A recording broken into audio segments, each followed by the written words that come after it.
अस्सलाम वालेकुम, good morning to all of you. Let discuss what is best between CA and MDCAT. Actually ये जो video बनने जा रही है ये मोस्टली पीआरसी स्टूडेंट्स के लिए है या उन स्टूडेंट्स के लिए जिन्होंने अभी एफएससी के बाद कहीं ना कहीं एडमिशन लेना है और उनको कुछ समझ नहीं आ रही। स्पेशली उन स्टूडेंट्स के लिए जिन्होंने एमडीकैट रिपीट किया है या जिन्होंने एमडीकैट देना है and they are mostly stuck in between के which option is most best between them. लेकिन मुझे जो लगता है कि सीए जो है वो एमडी कैट रिपीट करने से बहुत ज़्यादा बेटर है। शायद काश अगर मुझे भी ये चीज़ पता होती तो मैं भी कभी अपना एमडी कैट रिपीट ना करती। लेकिन क्या कर सकते हैं, इंसान की जो किस्मत में लिखा होता है उसको उसने तभी ही उस जगह पे पहुंचना होता है। ठीक है, एक्चुअली मैंने अपना एमडी कैट 2 दफ़ा दिया था। फर्स्ट टाइम जो था मेरा इतनी अच्छी तैयारी नहीं थी लेकिन तब मैंने पास किया था एंड 151 मेरे मार्क्स थे।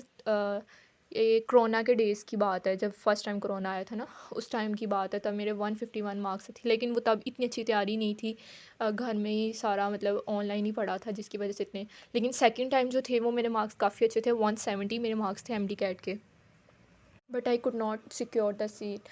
इसकी जो मेन रीज़न जो मुझे लगता है वो ये था कि उन डेज़ में जो है वो कोरोना के जो बच्चों के मार्क्स थे बहुत ज़्यादा थे, 1070 प्लस, 1060 प्लस।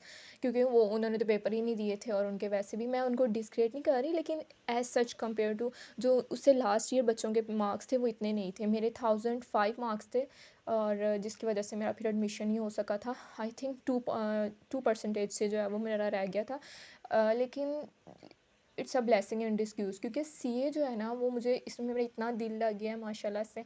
और मुझे लगता है कि मुझे इसमें पहले ही आ जाना चाहिए था एमडी कैट रिपीट करने से, एमडी कैट रिपीट करने की बजाय। क्योंकि एमडी कैट जब मैंने रिपीट किया तो आई रिमेंबर कि मुझे 20 और 24 आवर्स जो हैं वो पढ़ना ही पड़ता था। कोई कुछ पता नहीं होता था कि दिन क्या है, रात क्या है, रात को भी पढ़ाई चल रही है, दिन को भी पढ़ाई चल रही है। ये और इतना ज़्यादा प्रेशर होता था। लेकिन उसमें भी एक चीज़ मैंने सीख ली थी कि मुझे मेहनत की बहुत ज़्यादा आदत हो गई थी। इतनी मेहनत की आदत हो गई है कि अब अगर मैं सीए में बैठ के 15 घंटे भी दिन में पढ़ लूँ तो मुझे फ़ील ही नहीं होता कि मैंने कोई मेहनत की है या मैंने पढ़ाई की है। क्योंकि वो 1 डेढ़ साल जो था वो मैंने इतनी मेहनत कर ली थी, इतनी मेहनत कर ली थी कि उससे बहुत ज़्यादा आदत हो गई थी। इसलिए जो स्टूडेंट्स ये सोच रहे हैं कि हम एमडी कैट रिपीट कर लें, हाँ, अगर आपके मार्क्स बहुत ज़्यादा बेटर हैं और अगर आपका दिल नहीं मान रहा और अगर आपके पेरेंट्स आपको फ़ोर्स कर रहे हैं, मेनली जो होता है वो पेरेंट्स ही फ़ोर्स कर रहे होते हैं। इस एज में स्टूडेंट अपनी कोई मर्ज़ी नहीं चला सक रहा होता है, इसलिए तो पेरेंट्स की वजह से बच्चों को रिपीट करना पड़ता है। कुछ लोग होते हैं उनके बहुत ज़्यादा ख्वाब होता है कि नहीं नहीं हमने इसी इसी लाइन में जाना है, इसी लाइन में जाना है, तो वो कर लें रिपीट। अगर आपको लग रहा है कि आप कर सकते हैं तो आप ज़रूर करें। लेकिन अगर आपके मार्क्स इतने अच्छे नहीं हैं और आप नहीं चाह रहे कि आपके एक और साल ज़ाया हो तो CA is the best option for you all. And second thing जो हमने आज डिस्कस करनी है कि सीए ऑनलाइन हो या फिज़िकल लेना बेटर है। क्योंकि मुझे बहुत से रिलेटिव्स भी जो उन्होंने बच्चों को करवाना है वो यही पूछते हैं कि सीए ऑनलाइन करें या बेटर है या फिज़िकल करें तो बेटर। जो मेरा पर्सनल एक्सपीरियंस है, ऑनलाइन करना ज़्यादा बेटर है, लेकिन वो भी तब अगर आप अपने साथ लॉयल हैं, ठीक है, डिटरमाइंड है, ठीक है, और अगर आपको पता है कि मैं ये कर सकती हूँ या कर सकता हूँ तो फिर आप करें। लेकिन अगर आपको लग रहा है कि आप घर में रह के नहीं पढ़ सकते, आपकी बहुत ज़्यादा डिस्ट्रैक्शंस हैं, ठीक है, आप अगर अपने मोबाइल को नहीं छोड़ सकते तो फिर हरगिज़ भी घर में बैठ के जो है वो सीए करना आपके लिए एक बेवकूफ़ाना हरकत होगी। लेकिन अगर आप अपने साथ हॉनेस्ट हैं तो देन आप जो है वो घर में बैठ के सीए की तैयारी करें, ठीक है, और इसका टेस्ट शेड्यूल फॉलो करें, इसके मिड टर्म टेस्ट दें, ठीक है, मॉक दें, ठीक है, और ख़ुद को खुद रिवॉर्ड दें कि आज मैंने इतना पढ़ लिया है, ठीक है, और इतना एक्चुअली मैंने खुद ऑनलाइन पढ़ रही हूँ अपना। और मुझे ऑनलाइन मैंने फ़िज़िकल भी पढ़ा है, जो फर्स्ट लेवल है वो मेरा फ़िज़िकल ही रहा है, लेकिन वो उसमें तुम मुझे कुछ समझ ही नहीं आता था। इतनी बंदे को खुद थकावट हो जाती है जाके क्लासेस लेना, अटेंड करना, ठीक है, और जब आप उधर फ्रेंड्स बनना शुरू हो जाते हैं, फिर फ्रेंड सर्कल बनना शुरू हो जाता है, ठीक है, तो वो आपका इतना ना फिर रहता नहीं है अपनी स्टडी के साथ। ऑनलाइन जो है ना फिर आपका और आपकी स्टडी के साथ कनेक्शन रहता है, ठीक है। हाँ, तभी फ्रेंड्स होते हैं, लेकिन अगर आप फिर आपको पता होता है कि जो चीज़ मेरे लिए सही है वो मेरी स्टडी है और फ्रेंड सर्कल जो है वो बाद में आता है। एंड द थर्ड थिंग ये है कि इसमें डिफ़िकल्टी लेवल है। कोई शक नहीं है कि इसमें बहुत डिफ़िकल्ट है सीए करना बहुत, लेकिन अगर आप हार्ड वर्किंग स्टूडेंट हैं, ठीक है, तो और इंटेलिजेंट है तो आपके लिए बहुत आसान है। आपको इसमें, हाँ, अगर आप इंटेलिजेंट भी नहीं है लेकिन हार्ड वर्किंग है तो फिर आप कुछ भी कर सकते हैं, ठीक है। आपको अगर मेहनत करने की आदत है, ठीक है, अगर आपको कोई चीज़ नहीं भी आ रही, आपको कोई अकाउंट्स नहीं भी बना रहे आ रहे, आपको काउंटिंग की समझ नहीं आ रही। मैं आपको जो अपना बताऊँ तो मेरा जो पीआरसी मैंने दिया था उसमें मेरा अकाउंटिंग का पेपर क्लियर नहीं हुआ था। मैंने फ़र्स्ट अटेम्प्ट में ही सारे पेपर दे दिए थे अपने 5, आई थिंक 5 पेपर होते हैं और इंग्लिश मेरी एग्ज़ाम थी, क्योंकि उन्होंने तब इंग्लिश एग्ज़ाम की हुई थी, जिनके 75% से अबव मार्क्स होते हैं, तो इंग्लिश मेरी एग्ज़ाम थी, लेकिन मेरा अकाउंटिंग का पेपर क्लियर नहीं हुआ था। कुछ मेरे पर्सनल इश्यूज़ थे, तब इस वजह से भी नहीं हो सका था, और कुछ चीज़ें मुझे अकाउंटिंग की उस वक़्त बिल्कुल समझ नहीं आती थी, क्योंकि मेरा बैकग्राउंड बिल्कुल ही मेडिकल का था और मैंने तो कभी ज़िंदगी में सोचा भी नहीं था कि मैं सीए की तरफ आऊँगी। ठीक है, ये तो बैठे-बिठाए विदिन 15 डेज़ मैंने डिसीजन लिया कि मैं सीए ही करूँगी। ठीक है, तो वो जो था मेरे लिए बहुत एक जो है ना हॉरिबल एक्सपीरियंस था, क्योंकि जिस बंदे ने कभी फेलियर एक्सपीरियंस ही नहीं किया था सिवाय एमडी कैट के, ठीक है, शुरू से बंदा टॉप, हर चीज़ में टॉप कर रहा हो, ठीक है, लेकिन उसको जब आगे आप एक मैसेज देखते हैं ना पास एंड फेल वाला, और उधर लिखा होता है फेल, तो इंसान का ना थोड़ी टाइम के लिए तो खुद ही भरोसा उठ जाता है, उसको यकीन ही नहीं आ रहा होता ये मैसेज मेरा है, पास या फेल, ये फेल मैं हुई हूँ, ये कैसे हो सकता है, क्योंकि एमडी कैट में भी मैं ऐसा फेल नहीं हुई थी, बस ये था कि 170 मार्क्स थे, सीट सिक्योर नहीं हो सकी थी, लेकिन वहाँ पे भी पास थी, और जो फर्स्ट टाइम था वो भी पास था। ये फेल वाला तो मैंने फर्स्ट टाइम सीन चेक किया था, और मुझे खुद पे यकीन नहीं आ रहा था, कानों से प्रॉपर धुएं निकल रहे थे, क्योंकि कभी सोचा ही नहीं था, और मैंने बिल्कुल भी नहीं, मुझे था कि मेरे 4 पेपर क्लियर हो जाएंगे और मेरा एक अकाउंटिंग का पेपर क्लियर नहीं होगा।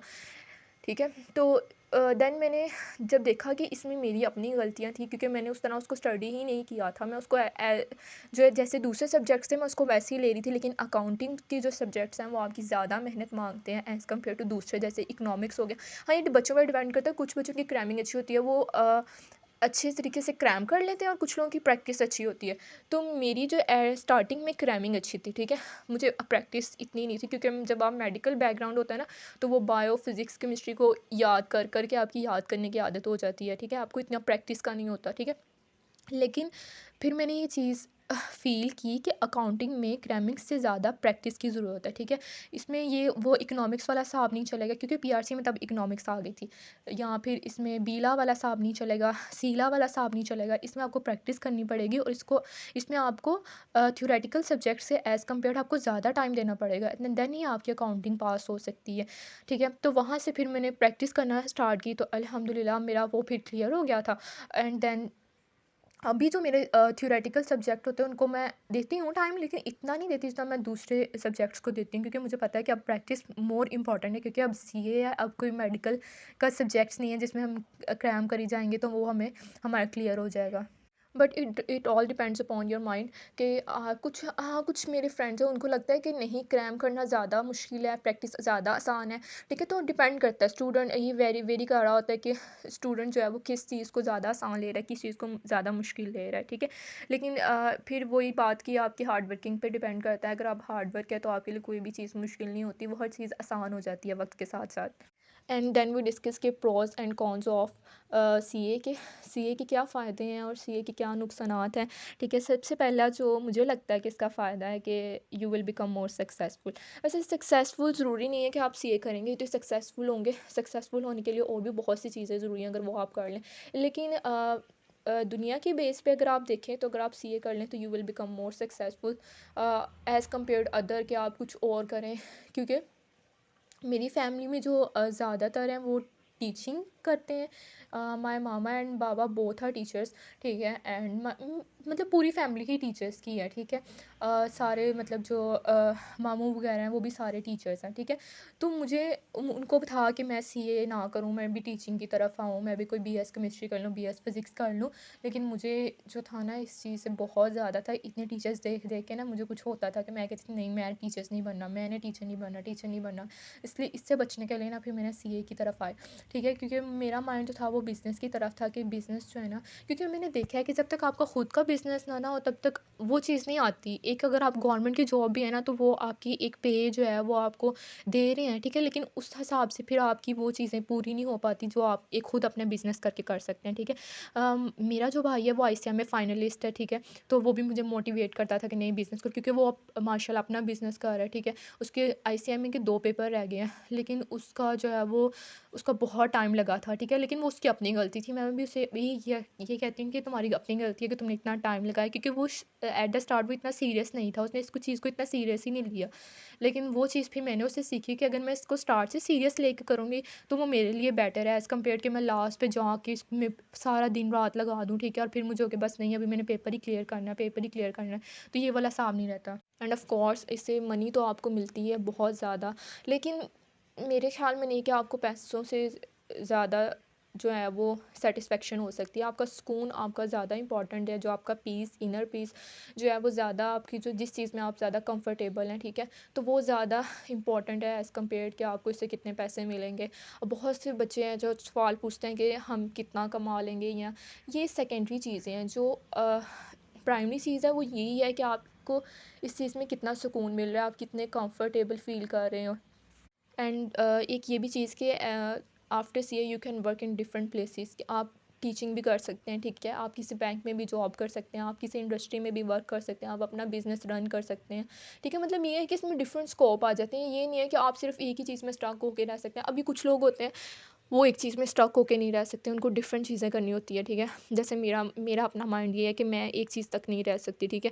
ये नहीं मैं कर सकती कि मैंने सारी ज़िंदगी एक ही काम करना है, ठीक है? मैं वो कर ही नहीं सकती, ठीक है? कुछ लोगों के माइंड होते हैं, कुछ लोग होते हैं वो हो जाते हैं कंसिस्टेंट कि नहीं, अगर हम टीचिंग कर रहे हैं तो हम वही करेंगे, अगर हम डॉक्टर हैं तो हम वही करेंगे, ठीक है? लेकिन कुछ लोग होते हैं वो नहीं स्टक हो सकते, ठीक है, एक ही जगह पे।